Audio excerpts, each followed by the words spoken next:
So over the last few days, I've been reading, and on video and looking at news articles and that sort of thing, and I keep seeing the number 45 come up, and I keep seeing people posting up on Facebook and talking about it, 45. And then I read a thing that was put out there by Miss or Mrs. Bernice King, who is the daughter of Martin Luther King and Coretta Scott King. And I'm not sure if this is attributed to her, but one of the things she says is when you're dealing with this person in the White House, that you try to minimize this person as much as possible. And I'm not sure if it's attributed to her, but one of the things that was put out there was to call this man 45. And this is my response to Miss King, Mrs. King. I respect everything that you have gone through. I respect everything that your family has gone through. I can't even begin to understand what it was like to be in that environment, in the shadow of such great people, and you taking the courageous step forward to put this out there. I have total respect for you. And I agree 99% with what you just said. The only thing I don't agree with, and once again, I'm not sure if it can be attributed to you, but I can't call this man 45.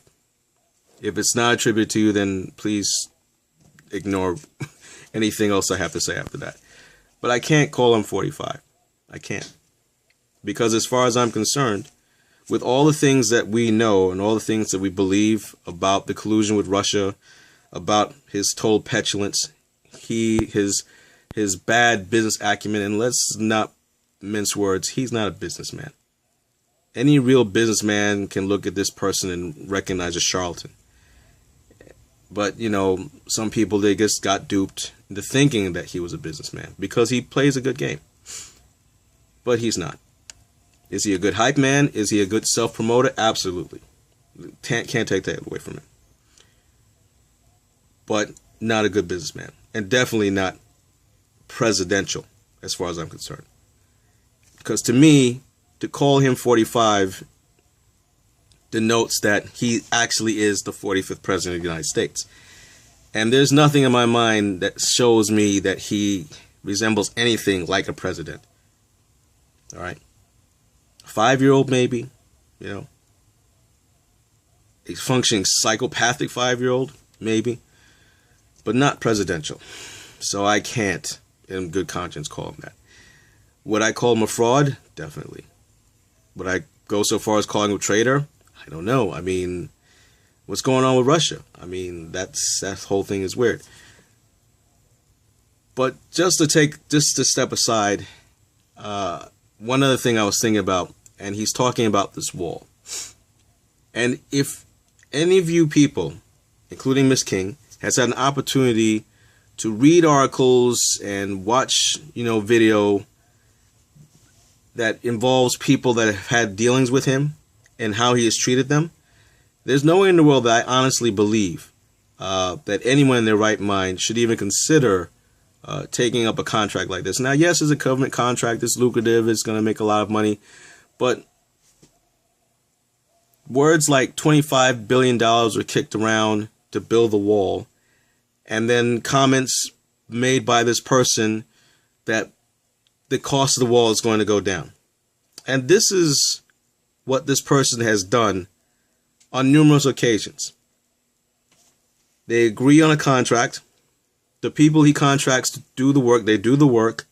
And then somehow he decides he does not like what the work is.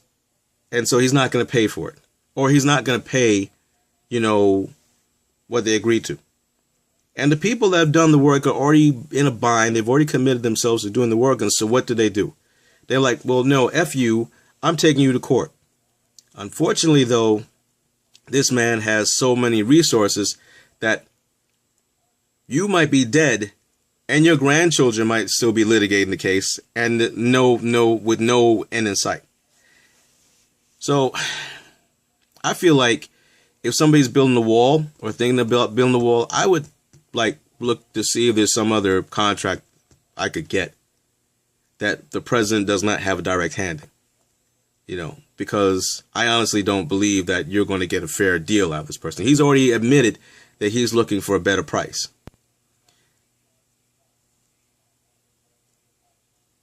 Step away from Miss King real quickly and just direct my comments to the fraud in chief. I shouldn't even call you fraud in chief. I should just call you the fraud. You don't treat the White House like it's business. You don't treat governing like it's business. You're not even a businessman, but you're trying to treat it like business. If you did what you did to somebody else, or let me take it back. If I did what you've been doing to somebody else, they'd haul my ass into court and sue me within an inch of my life. Of course, I don't have your resources, so I probably would get sued within an inch of my life. But that's been your game, right? You've been fortunate enough to be able to self-promote yourself and bully yourself into situations where you come out on top. But that doesn't make you presidential. It doesn't. So going back to Miss King, like I said, I respect everything you said. And I agree with pretty much everything you said, but there's no way in the world that I'm ever going to acknowledge this person as officially a president of the United States. So I would never call this person number 45. I might use his name, Trump, or fraud, or failure. If we start to find out more things about his relationship with Russia, we might actually be calling him a traitor. That's it, guys. I don't have anything else right now. Still working on some other videos, trying to get this done. And respect to Miss King. I hope you didn't take any offense to anything I just said. But thanks, guys, for watching. Thank you for letting me blow off some steam. I actually did this. This is the second time I'm doing this video because the first time I did the video, I got a little unhinged and I realized, you know what? That was totally uncalled for. So I wanted to tone it down. So this is what you're getting. It's the toned down version of what I had said before. I keep my personal opinion to myself and say that for other things. But you guys know my mind. So thanks a lot, guys. Thanks for watching.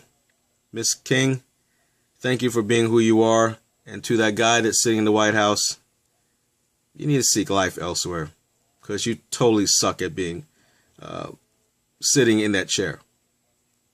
Sorry, but truth is truth.